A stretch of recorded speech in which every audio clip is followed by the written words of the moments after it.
தமிழகத்துடைய நடுப்பகுதி மற்றும் தென்பகுதி மாவட்டங்களில் பாளையம், ஊர், பட்டி என்ற சொற்களை கொண்டு முடியக்கூடிய ஊரின் பெயர்களை நாம் மிகச் சாதாரணமாக பார்க்க முடியும். பாளையம் என்ற ஒரு சொல்லை மட்டும் கொண்ட ஊர்களை நாம் பார்ப்பது என்பது அரிதான ஒன்று. அப்படி ஒரு அரிதான ஊரை பற்றி அறியும் வாய்ப்பு எனக்கு சமீபத்தில் ஏற்பட்டது. நான் குறிப்பிடக்கூடிய இந்த பாளையம் என்ற ஊர் திண்டுக்கல் மாவட்டம் குஜிலியம்பாறை தாலுகாவிற்கு உட்பட்ட ஒரு சிறு கிராமம். நீலகிரி மாவட்டம் வெலிங்டனில் இருக்கக்கூடிய மெட்ராஸ் ரெஜிமெண்டல் சென்டர் என்ற பகுதியிலையும் பாளையம் என்ற பெயர் பலகை இருப்பதை நான் பார்த்திருக்கிறேன். பாளையம் என்ற சொல்லுக்கு என்ன பொருள் என்று அறிந்து கொள்ள தமிழ் அகராதிகளை புரட்டிய பொழுது அது சேனை, படைக்கூடாரம், ஊர் என்ற பொருளை தரக்கூடிய வகையில் இருப்பதை தெரிந்து கொள்ள முடிந்தது. திண்டுக்கல் மாவட்டத்தில் இருக்கக்கூடிய பாளையம் என்ற ஊரின் சொல் எதை குறிக்கிறது என்பதை அறிய முயற்சித்த பொழுது அது ராமகிரி பாளையக்காரர்களால் உருவாக்கப்பட்ட ஊர் என்பதும், ஆரம்ப காலத்தில் அவருடைய கோட்டையும் படைக்கலங்களும் அங்கிருந்தன என்பதும் தமிழக அரசு வெளியிட்டுள்ள பாளையப்பட்டுக்களின் வரலாறு என்ற நூலின் மூலம் தெரிய வந்தது. பாளையம் என்ற சொல் பாலாமு என்ற தெலுங்கு மொழி சொல்லிலிருந்து உருவானது என்றும், பாலாமு என்றால் படைமுகாம் என்றும் பொருள் தருகிறது என்று தெரிய வருகிறது. நாயக்கர்கள் காலத்தில் பாளையக்காரர்கள் என்று அழைக்கப்பட்டவர்கள் கிபி 1799 ஆண்டு முதல் ஆங்கிலேயர்களால் ஜமீன்தார்கள் என்று அழைக்கப்பட்டாங்க. ஜமீன் என்ற பாரசீக சொல்லுக்கு நிலம் என்ற பொருளும், தார் என்றால் ஆழக்குடிகள் என்ற பொருளும் உண்டு. விஜயநகர பேரரசு காலத்திலிருந்து மதுரை சுற்றக்கூடிய பகுதிகளை 72 பாளையங்களாக பிரித்து ஒவ்வொரு பாளையத்துக்கும் ஒரு பாளையக்காரங்களை நியமித்தாங்க. அந்த பாளையக்காரங்களில் பெரும்பாலும் நாயக்கர்களை இடம்பெற்றிருந்தாங்க. விஜயநகர பேரரசு காலத்தில் நாயக்கர் என்ற சொல் அரச பிரதிநிதி, தலைவன், படைத்தலைவன் என்பவற்றை குறிக்க பயன்பட்ட ஒரு சொல்லாக இருந்திருக்கிறது. குஜிலியம்பாறை பக்கத்தில் இருக்கக்கூடிய பாளையம் பகுதிகளை ஆட்சி செய்து கொண்டிருந்த ராமகிரி பாளையக்காரங்களை பற்றி தான் இந்த வீடியோவில் பார்க்க இருக்கிறோம். தற்போதைய ஆந்திராவில் உள்ள குத்தி தேசத்தின் ராயர் சமஸ்தானத்தில் வாழ்ந்தவர் உரிவர் கோத்திர மாக்கம நாயக்கர் மகன் வத்திப்பால் முத்தைய நாயக்கர். இவருக்கு சக்கம சாமய நாயக்கர், திருமலை முத்தைய நாயக்கர், கொண்டப்ப நாயக்கர், தொட்டப்ப நாயக்கர் என்ற 4 மகன்கள் இருந்தனர். வத்திப்பால் முத்தைய நாயக்கர் ஏதோ ஒரு காரணத்தினால தன்னுடைய நாட்டை விட்டு வெளியேறி தெற்கு திசை நோக்கி வந்து கரூருக்கு பக்கத்தில் இருக்கக்கூடிய சோமூரிலும் பிறகு திருமக்கூடலிலும் வாழ்ந்து வந்திருக்காரு. அவருக்கு அங்கிருந்த சீனிவாச ஐயர் என்பவர் ஆதரவு கொடுத்து வந்திருக்காரு. ஒரு சமயம் காவிரியோட தென்கரையில இருந்த நாணல் காட்டில் வேங்கை புலி ஒன்று இருந்து கொண்டு அங்கிருந்து ஆடு மாடுகளை கொன்றிருந்தென்றும் மனிதர்களை அச்சுறுத்தி கொண்டு இருந்திருக்கிறது. விஷயம் கேள்விப்பட்ட மதுரை மன்னர் சந்திரசேகர பாண்டியன் தனது படைகளோட வேங்கையோட இருப்பிடத்திற்கு வந்து சேர்ந்தாரு. ஆனால் அந்த வேங்கையனை அவர்களால் பிடிக்க முடியல. இந்த விஷயத்தை கேள்விப்பட்ட சீனிவாச ஐயர் மன்னரை சந்திச்சு வத்திப்பால் முத்தைய நாயக்கரை பற்றியும் அவருடைய மகன்களை பற்றியும் எடுத்து கூறி அவங்களை வச்சு அந்த வேங்கையை பிடிக்கலாம் என்ற யோசனை கூறினார். இதனால ஜக்கம சாமய நாயக்கர் தனது மக்களோட சென்று அந்த வேங்கையை கொன்று மன்னர் சந்திரசேகர பாண்டியனுடன் நற்பெயரை எடுத்தார். ஜக்கம சாமய நாயக்கருடைய வீரத்தை போற்றி மதுரை மன்னன் சந்திரசேகர பாண்டியன் காவிரி கரைக்கு தெற்கேயும், எரியோட்டிற்கு வடக்கேயும், குடகநாத்துக்கு கிழக்கேயும், மதுக்கரைக்கு மேற்கேயும் இருக்கக்கூடிய பூமிகளை நீங்களே ஆண்டு கொண்டு அரசு சொல்லக்கூடிய உத்தரவுகளை ஏற்று நடந்து கொள்ள வேண்டியது என்று அவர்களுக்கு அந்த நிலத்தை பரிசளித்தார். கரூருக்கு பக்கத்தில் இருக்கக்கூடிய தற்போதைய மணவாடி என்று அழைக்கப்படக்கூடிய அப்போதைய மண்வாடி என்ற ஊரை உருவாக்கி அதன் பக்கத்திலேயே கோட்டையும் கட்டி வாழ்ந்து வந்தார் ஜக்கம சாமய நாயக்கர். சில காலங்கள் கழித்து ஜக்கம சாமய நாயக்கருடைய தம்பி திருமலை முத்தைய நாயக்கர் கடவுருக்கு பக்கத்தில் இருக்கக்கூடிய முள்ளிப்பாடி என்ற பாளையத்தின் பாளையக்காரராக ஆனார். அதுபோலவே கொண்டப்ப நாயக்கர் தென் திசை நோக்கி சென்று வருச நாட்டின் கண்டமனூர் பாளையக்காரராகவும், தொட்டப்ப நாயக்கர் உசிலம்பட்டி தொட்டப்ப நாயக்கனூருடைய பாளையக்காரராகவும் ஆனாங்க. ஜக்கம சாமய நாயக்கருடைய வம்சாவளியில சில தலைமுறைகளை கடந்து முத்தலகு சாமய நாயக்கர் என்பவர் பட்டத்துக்கு வந்தார். இவர் பட்டத்துக்கு வந்த பிறகு மண்வாடி பக்கத்தில் இருந்த கோட்டையை குஜிலியம்பாறை என்ற ஊருக்கு பக்கத்தில் இருக்கக்கூடிய பாளையம் என்ற ஊரில் அமைத்து அங்கு ஆட்சி பரிபாலனம் செஞ்சு வந்திருக்காரு. மேலும் சில தலைமுறைகளை கடந்து இரும்பு முறுக்கி சாமய நாயக்கருடைய பேரன் லண்டகதிர் சாமய நாயக்கர் பட்டத்திற்கு வந்தார்.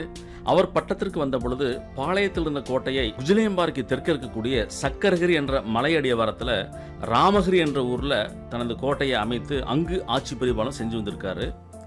அதன் பிறகு வந்த தலைமுறைகள் இந்த கோட்டையை விட்டுட்டு நரசிங்கபுரம் என்ற ஊர் பக்கத்தில் கோட்டை அமைத்து வாழ்ந்து வந்திருக்கிறாங்க. அந்த கோட்டை தற்பொழுது சிதைந்து போன ஒரு மண்மேடாகத்தான் காட்சியளிக்குது. இந்த மண்மேட்டை இந்த பகுதி மக்கள் அரண்மனை என்று சொல்றாங்க. இந்த மண்மேட்டை பற்றி சேர்வைகாரன்பட்டி கண்டக்டர் திரு முனியாண்டி என்பவர் சொல்லக்கூடிய தகவலை கேட்போம்.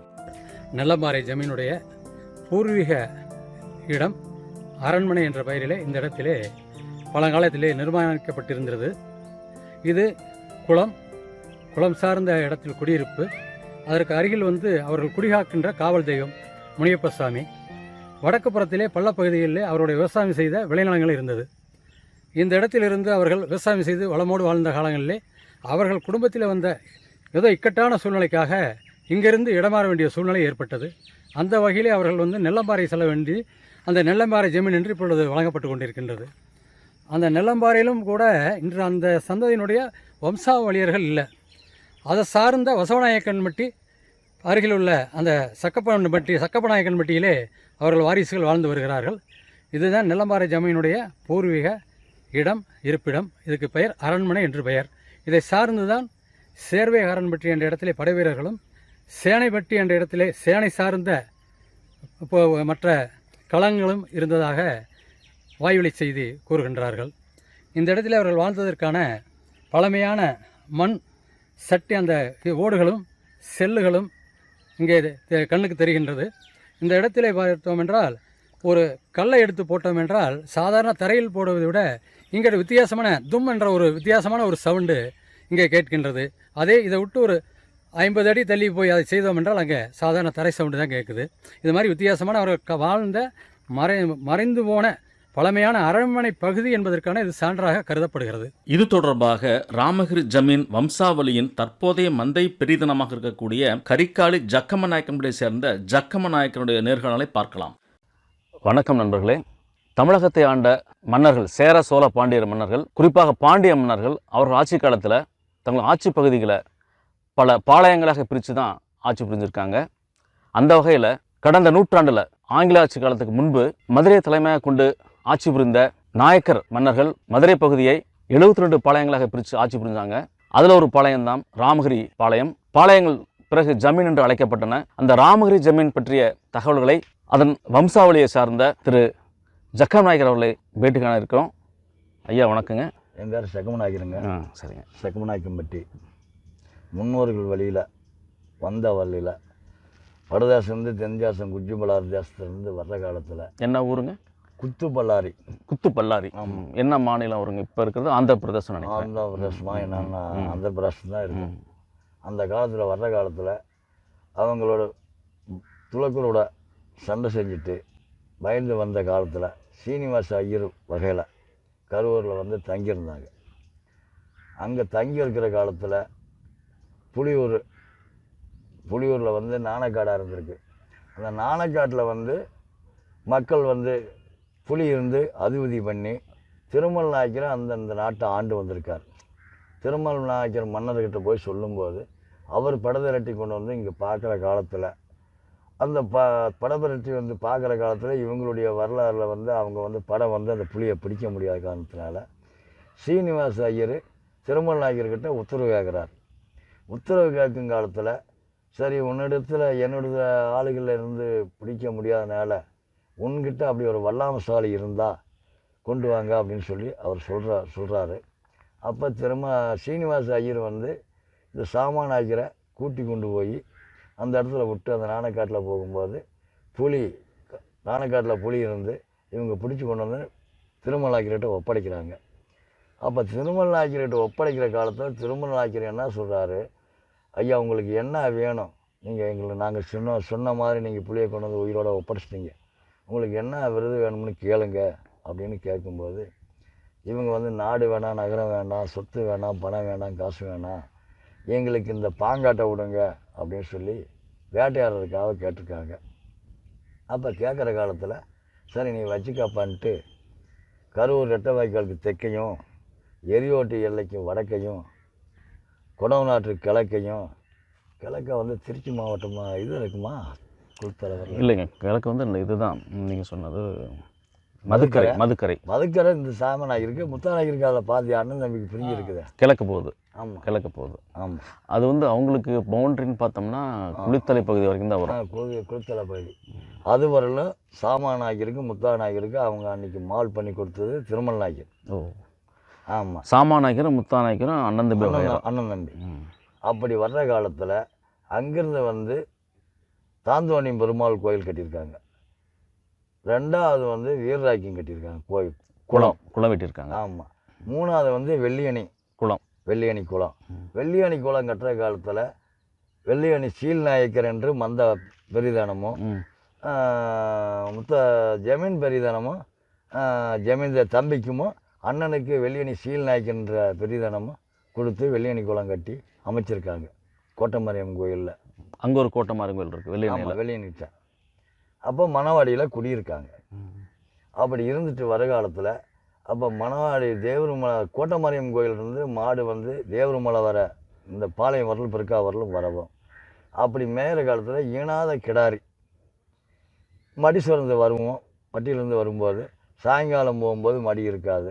அது எதனால் காரணம்னு சொல்லி அந்த மாடு மேய்க்கிறவர் கண்காணிச்சிட்டு சில காலம் கழித்து பெரியவர்கிட்ட போய் சாமானாகிரிட்டு சொல்லும்போது சாமானாகிரி என்ன சொல்கிறாரு, அதை கண்காணித்து பார்க்கணும்ப்பான்னு சொல்லி 2 பேர்த்த அனுப்பி வச்சு பார்க்கும்போது இங்கே வந்து தேவருமலைக்கிட்ட அந்த பாங்காட்டில் பார்க்கும்போது ஆலாமரத்துக்கடியில் வந்து மாடு அடையும் போது நரசிங்க பெருமாள் வந்து அவதாரம் எடுத்து அந்த ஈனாத கடையில் பால் சாப்பிட்றாரு. அந்த ஈனாத கடாரியில் பால் சாப்பிட்ற காலத்தில் அப்போ இது என்ன அது அப்படின்னு சொல்லி பார்க்கும்போது அதை போய் கட்டி பிடிக்கும்போது அவருக்கு அருள் வந்து வாக்கில் எனக்கு தெய்வமாக நான் நரசிங்க பெருமாளாக இருக்கிறேன் அப்படின்னு சொல்லி அவர் கேட்கும்போது அருள் வந்து சொல்லும்போது அப்போ இந்த பாங்காட்டில் இந்த வனத்துக்குள்ளே நீ நரசிங்க பெருமாளாக இருக்குது எங்களுக்கு என்ன தெரியும், அது உண்மையாக பொய்யா நீ சொல்கிற, இந்த பாங்காட்டில் நீ எப்படி நாங்கள் தெய்வம் எடுக்கிறது, எங்கே போய் கும்பிட்றதுன்னு சொல்லி அவன் கேட்கும்போது நான் இந்த இடத்துல இந்த ஆகாஷ் தீர்த்தை நான் அனுப்பிச்சி வைக்கிறேன், எனக்கு எங்கேயும் நிலநாட்டி தெய்வமாக கும்பிடுங்கன்னு சொல்லி அவர் அவர் வாக்கு கொடுக்குவோம். அதே மாதிரி அந்த கையில் இருந்த கம்பை ஊனும்போது அந்த கம்பில் இருந்து தண்ணி பூமியிலிருந்து கம்பில் வந்து மேலே ஆகாசமாக தீர்த்தம் வந்திருக்கு. அப்போ நரசிங்க பெருமாள் கோயில்னு சொல்லி அங்கே சுத்தம் பண்ணி கோயிலை கட்டினாங்க. அந்த காலத்தில் அப்படி கட்டும்போது அந்த பக்கத்தில் மாடு அடைஞ்ச இடத்துல ஒரு ஆலாமரம் இருந்திருக்கு. அது சில நாள்கள் கழித்து அந்த ஆலாமரத்துக்கு இடையில் அந்த மாடு மேய்க்கிறார் படுத்திருக்கிற காலத்தில் அந்த மாடாகப்பட்டது அந்த ஆலாமரத்தில் வந்து ஒரு குருவியாகப்பட்டது ராமான்னு சொல்லி கத்தி அந்த கோயிலில் வந்து இருந்த அந்த மரத்தில் இருந்த பறவை வந்து அவர் தோள்பட்டை மேலே உட்காந்து ஆள் கூப்பிட்ட மாதிரி தோள்பட்டை மேலே உட்காந்து நேரடியாக ராமகிரி மலையை நோக்கி போயிடுது. இந்த குருவி எங்கே போகுதுன்னு சொல்லி அவர் பின் கடந்து சில காலமாக கொஞ்சம் கொஞ்சமாக நடந்து போய் அந்த இடத்த கண்டுபிடிச்சி அப்போ அங்கே போய் எங்கே இந்த இடத்துல அந்த குருவி கத்திக்கிட்டு இருக்குன்னு சொல்லி பார்க்கும்போது அங்கன்னு ஒருத்தருக்கு அருள் வந்து இவருக்கு வந்து இவர் என்ன சொல்கிறாரு, கல்யாண நரசிங்க பெருமாளா இந்த இடத்துல என்னை அவதாரமாக வைக்கணும் அப்படின்னு சொல்லி மலை அடிவாரத்தில் அந்த தெய்வத்தை உண்டு பண்ணுறார். அப்போ உண்டு பண்ணுற காலத்தில் அப்போ இந்த கோட்டமாரியம்மன் அந்த உண்டு பண்ணிட்டு இது போட்டு அடைக்கலம் போட்டு நேராக அந்த முத்தாநாயக்கருக்கு மதுக்கரைக்கு கிழக்கையும் சாமாநாயக்கருக்கு மதுக்கரைக்கு மேற்கையும் அப்படின்னு சொல்லி ஜமீன் பெரிய இதானத்துக்கு முத்தாநாயக்கர் மேற்கையும் முத்தாநாயக்கருக்கு கிழக்கையும் சாமாநாயக்கர் மேற்கையும் பாவம் பிரித்த உடனே இவரை ஜமீன் பட்டணத்துக்கு ஜமீனாக அந்த உண்டாக்குறாங்க. அப்படி உண்டாக்குற காலத்தில் அப்போ வந்து அந்த கோயில் வந்து ஜமீன்தார் மூலியத்திலேருந்து அன்னைக்கு நிலநாட்டி அந்த ராமகிரி கட்டினது. இவங்க அண்ணன் தம்பி எல்லாம் சேர்ந்து இந்த கோட்டமாரியம்மன் பாளையத்தில் ஒரு கோட்டமாரியம்மன் உண்டு பண்ணிட்டாங்க. அங்கே தான் திருமணம் வந்தது. அப்போ 2வது வந்து சேராம்பட்டி வடக்கால அரமனை அப்படின்னு சொல்லி ஜமீன்தார் இருக்கார். அங்கே சில காலம் ஆண்டுட்டு நேராக நெல்லம்பரை போயிட்டார். அவர் காலங்கள் ஆகிவிட்டார். அந்த கடைசியாக அந்த பரம்பரையில் வந்து நாங்கள் வந்து அந்த பெரியவங்களுடைய வகராவில் பெரிய அண்ணனுடைய மகனுங்க மந்தது பெரியதனமாக இருக்கிறதுனால அது வந்து இப்போ ஜமீன்தார் நிலம்பரம் இல்லாதனால அது எல்லா பொறுப்புகளையும் நம்ம இருந்து பார்க்குற மாதிரி இருக்குது. இந்த சாமாநாயக்கர்னு சொன்னீங்களா, அவங்க அண்ணன் தம்பி பேர்லாம் சொல்லுங்கள். அவன் அண்ணன் தம்பி பேர் கதிரவேல் சாமாநாயக்கர், குமரளவர் சாமாநாயக்கர், வடிவேல் சாமாநாயக்கர், வல்லக்கவேர் சாமாநாயக்கர் இப்படிங்கிற பேர்களில் வந்து 9 பேர் அதில் இருக்குங்க. இந்த இரும்பு முறுக்கி சாமாநாயக்கர் திருமல் நாயக்கரோட பிரச்சனைகளாய் இப்போ இந்த இதெல்லாம் ஆண்டு வந்து அவரிடம் படம் இது பண்ண பிற்பாடு திருமல் நாயக்கர் இவரை ஒரு வல்லாம சாலையை நம்ம வச்சுருந்தா நம்ம நாட்டுக்கு நம்மளைய திருமல் நாயக்கர் ராஜாவை இவர் இறக்கி இது பண்ணிடுவாருன்னு சொல்லி அப்போ இவருக்கும் திருமல் நாயக்கருக்கும் பகையாகுது. யார் சாமாநாயக்கருக்கும் திருமல் நாயக்கருக்கும். அப்போ சாமாநாயக்கர் என்ன செய்யாது, சாமாநாயக்கர் மகன்தான் இரும்பு முறுக்கி சாமாநாயக்கர்.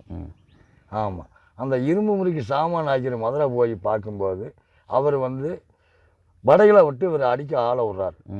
ஆமாம், உன்னுடைய வல்லாமை இருந்தா ஆமாம் என்ன வேறு இதில் கூட்டு உன்னை ஆளுகளை விட்டு எனக்கு ஒன்றும் செய்ய முடியாது அப்படின்னு சொல்லும்போது அவர் சொல்கிறாரு, சரி நான் ஒரு பந்தயம் போடுறேன் அதை ஏற்றுக்கன்னு சொல்லவும் 7 வண்டி இரும்பை கொண்டு வந்து போட்டு இதை ஒடி பார்க்கலாம் சரியான சாமான ஆக்கிறார் இருந்தா அப்படின்னு சொல்லும்போது அப்போ தான் இந்த இரும்பை பிடிச்சி கடப்பாறைகளை கையில் வந்து ஒடித்து இரும்பாமுறைக்கு சாமான ஆக்கிறங்கிற பட்டத்தை அவர் கொடுத்தாரு. அது திருமல் நாயக்கர். ஆமாம்.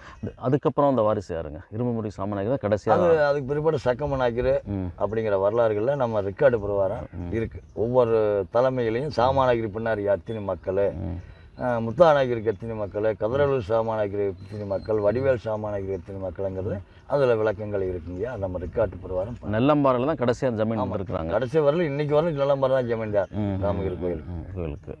அதில் கடைசியாக இருந்தவங்க வந்து இந்த முத்துமணி அம்மாள். முத்துமணி அம்மாங்கிறது வந்து அது வைகேஸ்வரம். அவங்க வந்து இந்த ஜமீன் வந்து உள்ளதாங்க. அவங்க வந்து இவங்களுக்கு மாமச்சன சம்சாரமோ இல்லை சித்தம்மன் சம்சாரமோ அவங்க வந்து இதில் தொடர்வாக அவங்க வந்து இவங்க வகையில் அது ஒரு ஜமீன்தார் தான். ஆமாம். அந்த முத்தம்மன் அம்மா இவங்க ஜமீன்தாருக்கு வந்து தங்கச்சியோ அக்காலோ இல்லை அண்ணன் தம்பி வழியில் அக்கா தங்கச்சி வகையில் அவங்க இருக்காங்க. ஆமாம். அவங்க வந்து இந்த கோயிலுக்கு அவங்களும் வர்றாங்க, எல்லாம் இருந்து செய்யணும். இப்போ இந்த முத்தாநாயக்கர் வகையரா இப்போ கடவுள் இருக்காங்க இல்லைங்களா, அவங்களோட உங்கள் சம்மந்தம்லாம் இருந்துட்டு இருக்கலாம், இன்னும் தொடர்புலாம் இருக்காங்களா? இன்னும் இருக்காங்க. அவங்க வந்து முள்ளிப்பாடி ஜமீன்னு சொல்லுவாங்க முதல்ல, அப்புறம் இப்போ தான் கடவுர்னு சொல்லிட்டு இருக்காங்க. முள்ளிப்பாடி ஜமீன். இப்போ அந்த கடவுரில் ஒரு கருணகிரி பெருமாள்னு ஒருத்தர் இருக்காங்க, அது எப்போ கட்டினதுங்க தெரியுங்களா? அது முத்தாநாயகர் போய் கட்டினது. அது முதல்ல இதுக்கு பின்னாடி முத்தாநாயகர் அங்கே கருணகிரி பெருமாள் கோயில் கட்டினது. ரெண்டாவது வந்து திக்குமன் மேட்டுப்பட்டி ஒன்று இருக்கு. ஆமாம், காளியம்மன் கோயில் கட்டினது. இது பூரா அவர் யாருங்க? சாமானாயக்கர். இல்லை, முத்தாநாயக்கர். இப்போ இங்கே கடைசியாக இப்போ நீங்கள் நெல்லம்பாறையில் இருந்தது யார் இருந்தாங்க உங்களுக்கு தெரிஞ்சு பேர் தெரியுங்களா? நெல்லம்பாறையிலிருந்து ஜமீன்தார் வந்து தங்கப்பாண்டிக்கு அப்பா பேர் தான் என்னன்னு தெரியல. அப்பா இருக்காரு, நமக்கு தெரிய ஒரு 3 தாத்தனுங்க இருக்காங்க. தங்கப்பாண்டிக்கு தான் கடைசி. இப்போ அங்கே தங்கப்பாண்டி குடும்பம் இருக்காங்களா? அவங்க ஃபேமிலி மட்டும் தான் இருக்குது, அவர் இல்லைங்க. அவர் இல்லை, வாரிசு இல்லைங்க. இல்லை.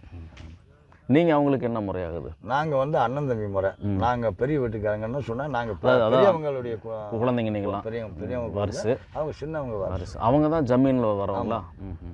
நமக்கு நீங்கள் வந்து பெரியதனம்னா மந்த பெரியதனம். எல்லா பொறுப்புகளையும் நம்ம ஜமீன்தார் வீட்டில் ஒன்று இருந்தாலும் நம்ம தான் பார்க்கணும். ஊர் பிரச்சனை பூரா நீங்கள் தான் பார்த்து பேசணும். ஊர் பிரச்சனை மட்டும் இல்லை, ஜமீன்தாருக்கு நல்லது கெட்டதாலும் நம்ம தான் பார்க்கணும். அண்ணனாக இருந்து பார்க்கணும் முன்னில். திருப்பி ரெண்டாவது வந்து இந்த மந்த பெரியதனங்களையும் நமக்கு இருக்குது.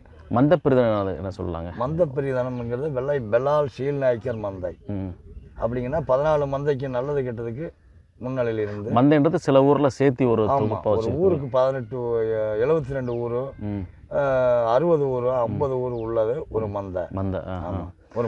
ஒரு கிராமங்கிறது எத்தனை இருக்கோ அதே மாதிரி மந்தைங்கிறதுக்கு ஒரு எங்கள் சமுதாயத்து பிரகாரம் அந்த இந்த எல்லைக்குள்ளே கட்டுப்பட்டது பூரா சாமான. அது ஒரு மந்தை. அந்த மந்தைக்கு நீங்கள் தான் பெரியதனம் பண்ணிட்டு இருந்தீங்க. இப்போ நீங்கள் தான் பார்க்குறீங்களா? நாங்கள் தான் பார்க்குறோம்.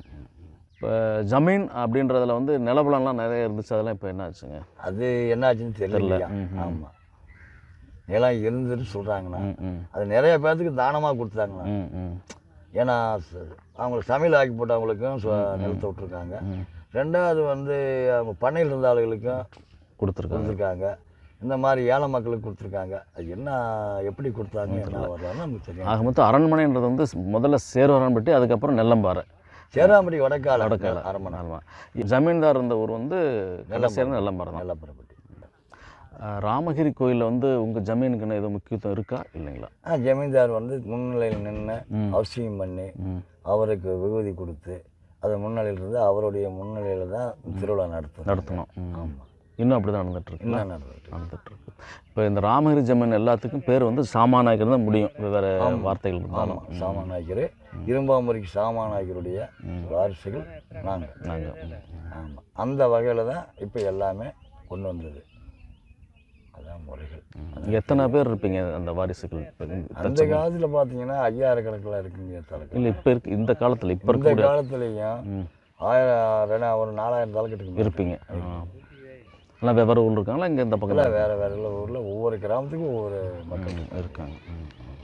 இப்போ முக்கியமான தொழில் உங்களுக்கு இப்போ விவசாயம் தான், வேறு தொழில் அது இல்லை இப்போதைக்கு. வணக்கங்க, எங்களுக்கு இவ்வளோ நேரம் பேட்டி கொடுத்தீங்க, ரொம்ப நன்றி. சரி, நன்றிங்க. இது குஜிலியம்பாறைக்கு தெற்க இருக்கக்கூடிய வைவேஸ்புரம் என்ற ஊரில் உள்ள ஒரு சிவன் கோயில். ஆனால் இது ராமகிரி ஜமீன் பெண் வாரிசான முத்துமீனாள் என்பவரின் சமாதி என்று இந்த பகுதி மக்கள் கூறுகிறார்கள். அரசகுல ஆண்களுக்கு பள்ளிப்படை கோயில் எழுப்பப்பட்டது போலவே அரசகுல பெண்கள் சிலருக்கும் பள்ளிப்படை கோயில்கள் எழுப்பப்பட்டிருக்கலாம் என்ற கருத்தினை இது உறுதிப்படுத்துகிறது.